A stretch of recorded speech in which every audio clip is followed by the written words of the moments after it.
Live in Lexington, just outside the Beaumont Branch Library, with a look at what's in store today. Guys, you've been giving us great info all morning. We hope you're keeping warm at least.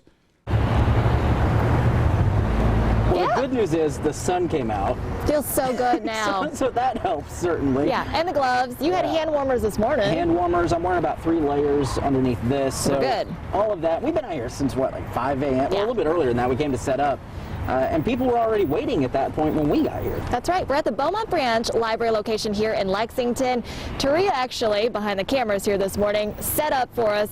And there was already someone in line. Yeah. At 4:45 this morning before we even got started. But we've had a steady stream of people out here all morning long. Even at 5 o'clock, you know, the people have just been trickling in, and then polls open at 6. There's been just that steady rush all morning so far. Here's been the amazing thing. As we've kind of watched this, talking to people, people have been taking about 30 to 40 minutes to get through the line right now. Now, keep in mind, we do anticipate those lines to get a little bit longer as people, you know, take their lunch break, they get off work, all of that stuff. But for the most part, things have been going fairly smoothly. Absolutely. And when it comes to those numbers, we'd mentioned the state officials had been saying get out and vote early. Early voting, of course, ended yesterday.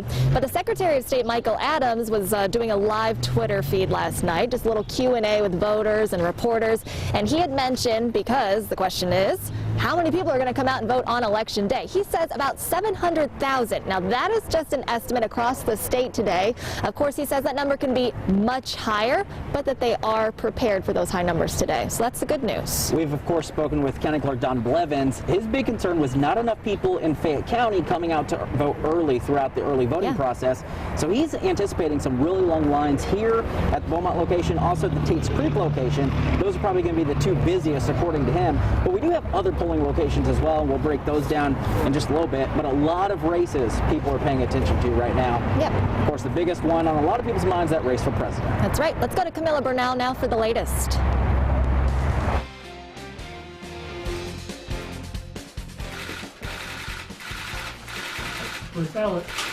The first ballots on Election Day have been cast. At the strike of midnight, polls opened, then closed in 2 small New Hampshire towns.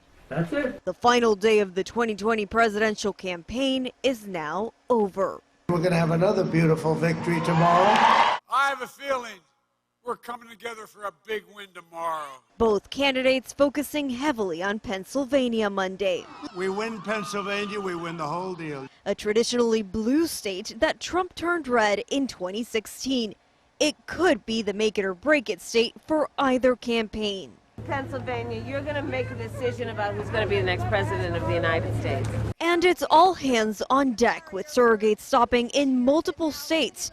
Former President Barack Obama hitting the trail on behalf of his former vice president. After 4 years of failure and division, we have the power to change America. And First Lady Melania Trump giving her 4th and final solo campaign speech. After all, you deserve a president with proven results, not a career politician with empty words and broken promises. In Wilmington, Delaware, I'm Camila Bernal. Of course, that's on the national level, although I think a big race here, not only on the state level, but a lot of national eyes are on this too, is that race for the U.S. Senate seat. Yeah, incumbent Mitch McConnell seeking his 7th term. Unbelievable, really. He's already, of course, had the record for 6, trying to break that with 7. He's facing off against rising Democratic star Amy McGrath. I sat down with both of them virtually and kind of just talked about some of the things on their minds. Of course, one of the biggest topics that we talked about was the pandemic. Yeah. Mitch McConnell hanging his hat certainly on his CARES Act and the work that he did in that, providing funding early on in the pandemic for businesses and people across the country. But Amy McGrath says that's not enough and we need more now. Take a listen. $13 billion for Kentucky, $2 billion for state government, over $1 billion for hospitals and healthcare providers, and over 50,000 Kentucky small businesses drew down access $5.2 billion in forgivable loans so that they continue their employment. Do we need to do more? Yes, we do. President Trump wants a $2 trillion package of effective aid, almost $2 trillion right now. President Trump wants this. The Speaker, the House of Representatives has already passed an effective aid package. And it's our Senator Mitch McConnell, that will not provide us the aid that we need. Of course, we talked to them about a lot of different topics. One of my favorites, though, their favorite dessert. Mine too. I love this. Yeah, I thought it was kind of interesting. We know their policies at this point. We know what they stand for, what they're against. So we wanted to kind of figure some of that out. Senator McConnell said his favorite is pound cake. Okay. Yeah, and Amy McGrath said her favorite is her mom's turtle pecan cookies, which she also went on to say they don't really make very often in her house because they eat them all too quickly.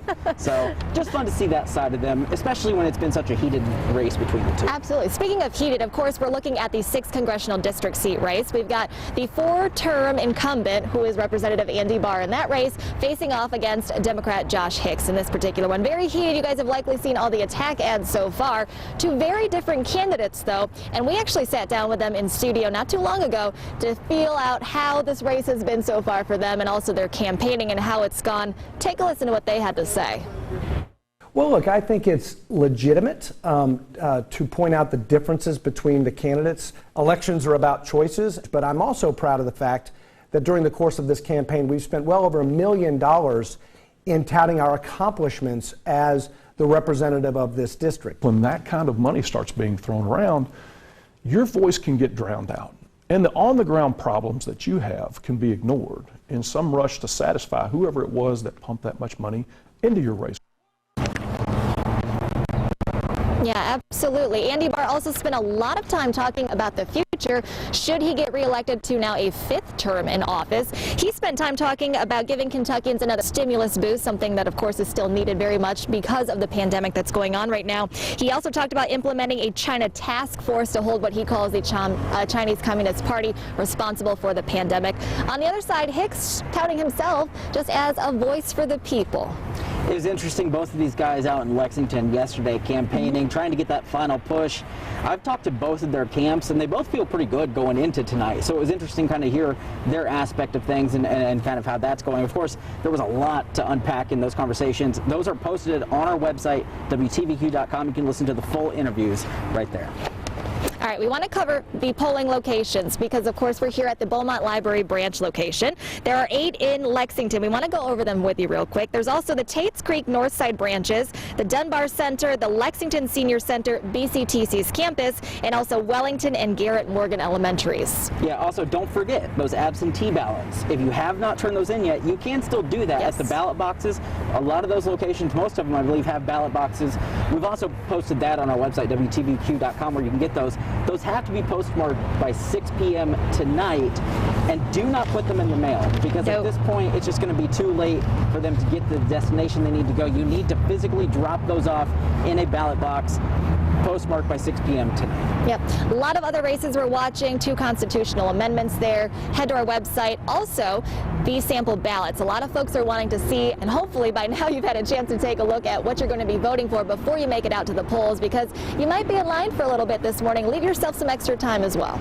Yeah, one of those constitutional amendments we actually talked about a little bit this morning, Marcy's Law. Yes. That's one that we've talked about a lot over the last couple of years. It was actually on the ballot in 2018 and was actually passed by the voters. Now, the Supreme Court of Kentucky, they turned around and shot that down, saying, hey, the wording is too vague. We need a little bit more in that. They made it a little bit meatier, brought it back this time around. They feel good about it, the proponents of that new constitutional amendment. Also, another one that maybe extends the term limits for judges, which can be interesting in some areas. So both of those, again, we put all of that information on the website. But a lot of people are excited, and that's very evident considering 96 million people across the United States actually voted early for the election this year. It's just astounding. It really is. And just judging by the line here behind us, you're seeing people slowly kind of filter in and out. It's been very smooth out here. Hopefully that's the case throughout the rest of the day. Again, expect another rush out here probably around lunchtime and maybe around 5 o'clock when folks start to get off of work as they get in line here. If you are in line, though, you're safe before 6 o'clock to vote. So keep that in mind. It's been interesting watching some of the people try to figure out like what they're going to do to pass the time. I've seen a couple people reading a book, a lot of people surfing their phones, just trying to, some people even striking up conversation, just you know, figuring out who's who, where you're from, all that.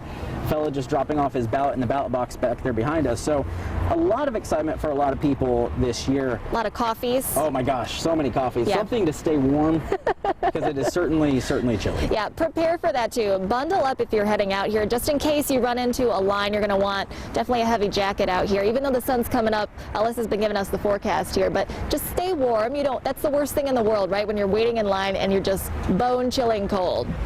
One of the interesting things we were talking about early voting, Secretary of State Michael Adams, says 84% of the total 2016 voter count has cast their ballot early already, which is kind of insane.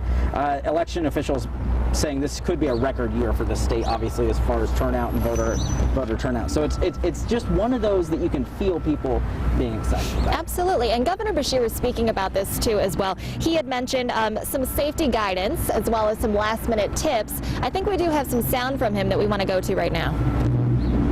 We have a pandemic that is picking off our people, and somehow politics has infiltrated our response to it and how effective we can be at saving individuals around us. We have outside enemies. So let's remember, Wednesday, we're all members of this Commonwealth, and we ought to try to act like it. Yes. Definitely. So keep that in mind as you're heading out here. We also want to give a big shout out to all of the volunteers and the poll workers inside. They have been working their tails off this morning to make sure things are running smoothly. We were speaking to one just a little bit ago before the show started, her first year actually doing it. She just felt like, she had been watching the news and seen that there was a need for some help, and so she signed up and decided to come out and volunteer. And she actually was doing a great job because I was standing somewhere I wasn't supposed to, and she said, get out of the way, that's not where you're supposed to be. Yeah. So, good job to that poll worker. But that's kind of been the consensus in talking to a lot of these people who are out here volunteering, like you said. They just wanted to have a part in this, doing their civic duty, helping in any way they can, especially in a year where there's a pandemic going on, where there's a lot of things to track. People making sure you've got your masks, making sure they're on, making sure you're not too close to people, all of those sorts of things. Make sure you've got hand sanitizer. We talked about that this morning. Yes, do not forget that. We're actually going to be chatting with one of those poll workers here a little bit later this hour, but while we're talking about this too, we also want to mention they're doing a fantastic job, but if you guys happen to be out at the polls and you notice anything, specifically election fraud or election abuse, you can call that state election hotline number. That is 1-800-328-VOTE. Again, that's 1-800-328-VOTE. That line is open now. It's open until 6 o'clock this evening when those polls close. So if you see anything that's maybe out of place related to election fraud or abuse, be sure and report that. Don't just tweet about it. Don't put it on social media. Call the hotline number. Keep in mind there are 8 polling locations here in Lexington. Beaumont and Tates Creek, as we mentioned, they're going to be the busiest probably. The other locations, Dunbar Center, some elementary schools, we've posted all of those on our website, WTVQ.com. Yep, we're going to be following along with those results as they come in, of course, this evening. We'll have the very latest on our website and also on air throughout the evening show. Coming up a little later, though, this morning, we're going to be hearing from Stephen Voss, who is our political analyst. He's been chatting with us this morning out here just about his take sort of on the election and how things are going, what's maybe still needed as far as the campaigning goes and these candidates. Yeah, it was interesting hearing him talk about the Senate race between McGrath and McConnell and what each of those candidates need specifically out of Lexington by the end of this night. You'll hear some of that. Also, he does talk a little bit about polling because there have been a lot of concerns about, are the polls correct? Are they accurate after the 2016 election? He had an interesting take on that as well, so we'll break all that down for you. And we're going to chat live with Bullard. That's right. You don't want to miss any of that. For now, we'll send it back to you in the nice, warm studio. Doug, back to you.